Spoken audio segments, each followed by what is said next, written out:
नमस्ते science lovers. आज हम जाने वाले हैं प्लांट पैथोजेंस की दुनिया में, खासकर विरोइड्स के बारे में। ये छोटे से ट्रबल मेकर्स एक पजल हुआ करते थे जिससे प्लांट्स में बीमारियां होती थी बिना किसी रीजन के। 1971 तक, जब तक एक ब्रिलियंट साइंटिस्ट टू डीनर ने एक ग्राउंड ब्रेकिंग डिस्कवरी नहीं कर दी। डीनर आलू में होने वाली एक अजीब बीमारी, पोटैटो स्पिंडल ट्यूबर डिजीज, पे रिसर्च कर रहे थे, जिससे आलू का ग्रोथ रुक जाता था और आलू खराब हो जाते थे। उन्हें बैक्टीरिया या फंगी का कोई सबूत नहीं मिला, जो कि प्लांट डिजीजेस के कॉमन रीजंस होते हैं। इसके बजाय उन्हें कुछ बहुत छोटा और बिल्कुल अनएक्सपेक्टेड मिला, विरोइड्स। इस डिस्कवरी ने प्लांट डिजीजेस के बारे में हमारी समाज को बदल दिया और रिसर्च का एक नया एरिया खोल दिया। ये एक क्लियर रिमाइंडर था कि बायोलॉजिकल वर्ल्ड के सबसे छोटे कॉर्नर्स में भी हमेशा कुछ नया डिस्कवर करने को होता है। तो तैयार हो जाइए विरोइड्स की फैसिनेटिंग वर्ल्ड को एक्सप्लोर करने के लिए। तो ये मिस्टीरियस एंटिटीज जिन्हें वायरोइड्स कहते हैं, असल में होते क्या है? सोचो, सबसे छोटे इन्फेक्शियस एजेंट के बारे में जो आप इमेजिन कर सकते हैं। अब यूज और भी छोटा कर दीजिए। एपीविरोइड के साइज के करीब पहुंच रहे हैं। ये मिनिस्क्यूल पैथोजेंस वायरसेस से भी काफी छोटे होते हैं। वायरसेस की ऑपोजिट, जिनके पास एक प्रोटेक्टिव प्रोटीन कोट होता है, वायरोइड्स प्रैक्टिकली नेकेड होते हैं। उनमें सिर्फ आरएनए का एक छोटा सा स्ट्रैंड होता है, एक मॉलिक्यूल जो जेनेटिक इंफॉर्मेशन कैरी करता है। ये मिनिमलिस्ट स्ट्रक्चर उन्हें अपने प्लांट होस्ट्स में रेप्लिकेट और स्प्रेड करने में इनक्रेडिबली एफिशिएंट बनाता है। उनका छोटा साइज और प्रोटीन कोट का ना होना उन्हें इनक्रेडिबली स्टेल्थी बनाता है, जिससे वो प्लांट के डिफेंसेस को बाईपास करके अंदर से नुकसान पहुंचा सकते हैं। When it comes to causing disease, वो लेस इज मोर का अल्टीमेट एग्जाम्पल है। उनके यूनिक स्ट्रक्चर के बारे में जाने के लिए नेक्स्ट सेक्शन में बने रहिए। अब हम और भी करीब से देखते हैं और विरोइड के इंट्रिकेट स्ट्रक्चर को एग्जामिन करते हैं। इमेजिन कीजिए एक सर्कुलर नेकलेस जो पूरी तरह से आरएनए से बना है। विरोइड ऐसा ही दिखता है। ये सर्कुलर आरएनए मॉलिक्यूल फोल्ड होकर एक कॉम्प्लेक्स 3 डायमेंशनल स्ट्रक्चर बनाता है, जिससे इंटरनल बेस पेयरिंग से स्टेबिलिटी मिलती है। ये यूनिक सर्कुलर स्ट्रक्चर उनकी सर्वाइवल के लिए क्रूशियल है। ये उनके जेनेटिक मटेरियल को प्लांट के डिफेंस मैकेनिज्म से डिग्रेडेशन से बचाता है। ये होस्ट प्लांट में रेप्लिकेट और स्प्रेड करने की उनकी एबिलिटी में भी विटाल रोल प्ले करता है।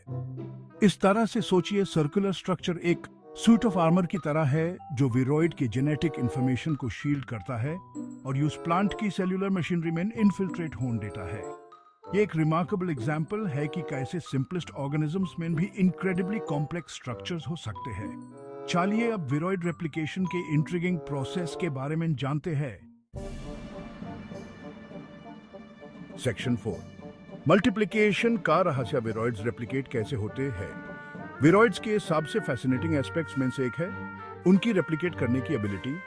उनके इनक्रेडिबली स्मॉल साइज और प्रोटीन कोडिंग जीन्स की कमी के बावजूद वो ये प्लांट की खुद की सेल्यूलर मशीनरी को हिजाक करके अचीव करते हैं। यूज वायरोइड प्रोड्यूसिंग फैक्ट्री में बदल देते हैं। वाइल एग्जैक्ट मैकेनिज्म्स अभी भी रिसर्च में है, वायरोइड रेप्लिकेशन के लिए 2 मेन हाइपोथेसिस है, द रोलिंग सर्कल मॉडल और the symmetrical rolling circle model. दोनों मेन प्लांट के एंजाइम्स का यूज करके वायरोइड के आरएनए की मल्टीपल कॉपीज क्रिएट करना इन्वॉल्व है। इमेजिन कीजिए एक फोटोकॉपी मशीन जो रिपीट पे स्टक है और वायरोइड के आरएनए की काउंटलेस कॉपीज चर्न आउट कर रहा है। इन्फेक्टेड प्लांट सेल में एसेंशियली यही हो रहा होता है।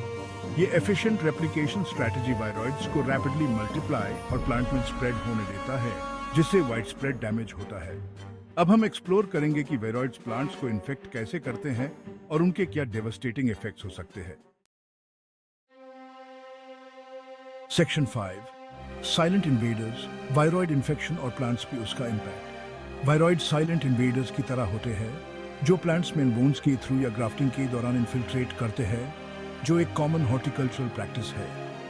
एक बार अंदर जाने के बाद वो प्लांट के सेल्स में छुपके से चले जाते हैं और वहां अपना रेप्लिकेशन प्रोसेस शुरू कर देते हैं। जैसे जैसे विरोइड्स मल्टीप्लाई होते हैं, वो प्लांट की नॉर्मल ग्रोथ और डेवलपमेंट में इंटरफियर करते हैं। ये कई तरह के सिम्टम्स में दिख सकता है, जिसमें stunted growth, leaf yellowing, deformed fruits और यहाँ तक कि प्लांट डेथ भी शामिल है।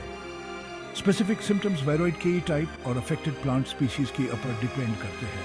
इमेजिन कीजिए एक फ्लोरिशिंग गार्डन में सडनली एक मिस्टीरियस इलनेस ने अटैक कर दिया। प्लांट्स विल्टोजेट है, उनके लीव्स ट्विस्ट एंड टर्न होते हैं और उनके फ्रूट्स छोटे और मिसशेपन ग्रो होते हैं। वायरॉइड इन्फेक्शन की यही डेवस्टेटिंग रियलिटी है। ये उन इनविजिबल थ्रेट्स का एक स्टार्क रिमाइंडर है जो हमारी क्रॉप्स और इकोसिस्टम्स को नुकसान पहुंचा सकते हैं। फाइनली हम ये डिस्कस करके खत्म करते हैं कि इन टाइनी प्लांट पैथोजेंस को समझना क्यों इम्पोर्टेंट है। सेक्शन 6 प्लांट पैथोजेंस की अनसीन वर्ल्ड विरॉइड्स को समझना क्यों इम्पोर्टेंट है। छोटे होने के बावजूद विरॉइड्स का एग्रीकल्चर और एनवायरनमेंट भी सिग्निफिकेंट इम्पैक्ट होता है। वो सब्सटैंशियल क्रॉप लॉसेस का कारण बन सकते हैं, जिससे फूड सिक्योरिटी और इकोनॉमिक स्टेबिलिटी को खतरा है। इफेक्टिव कंट्रोल स्ट्रैटेजीज डेवलप करने के लिए ये समझना क्रूशियल है कि वायरॉइड्स इन्फेक्ट और स्प्रेड कैसे होते हैं। वायरॉइड्स को स्टडी करके साइंटिस्ट्स आरएनए रेप्लिकेशन और प्लांट पैथोजन इंटरैक्शंस के फंडामेंटल प्रोसेसेस की वैल्यूएबल इंसाइट्स गेन करते हैं। इस नॉलेज के उपयोग diagnostic tools, resistant crop varieties और नोवेल एंटीवायरल थेरेपीज डेवलप करने के लिए अप्लाई किया जा सकता है, सिर्फ प्लांट्स के लिए नहीं बल्कि पोटेंशियली ह्यूमंस के लिए भी। जैसे जैसे हम माइक्रोस्कोपिक वर्ल्ड को एक्सप्लोर करते रहते हैं, ये क्लियर होता जाता है कि छोटे से छोटे ऑर्गेनिजम्स का भी हमारी लीव्स पे प्रोफाउंड इम्पैक्ट हो सकता है। वायरॉइड्स की मिस्ट्रीज को अनरावल करके हम न सिर्फ अपने प्लांट्स को प्रोटेक्ट करते हैं बल्कि अर्थ की लाइफ की इंटरकनेक्टेडनेस की डीपर अंडरस्टैंडिंग भी गेन करते हैं। Please do like and subscribe to my channel.